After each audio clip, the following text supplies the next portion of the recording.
My role in 1996 was as the forensic consultant of the United Nations in respect to both Rwanda is where I was hired, but also ended up being held in the same position for Bosnia.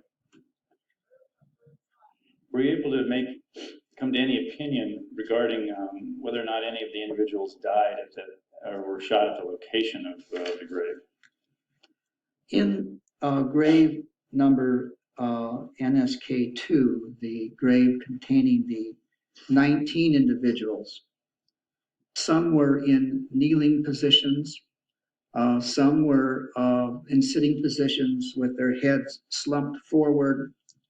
And these were positions that, in my experience, we would not encounter by individuals being thrown into a grave. It would be my opinion that they most likely were in the positions in those graves and shot in the grave.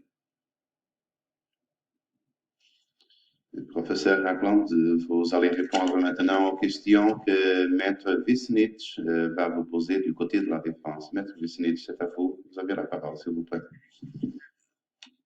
Ukoliko je to, na osnovu kojih parametara je onda utvrđeno da se kod svih leševa radi o ubistvu? Da li neke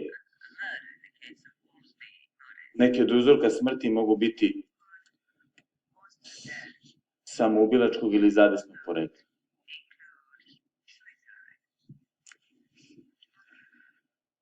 I just would like again to point out that it's also difficult. I have investigated many suicides. I have never seen an individual with their hands bound behind their back shoot themselves multiple times. Many of these people have multiple injuries, which are totally inconsistent with the circumstances of suicide.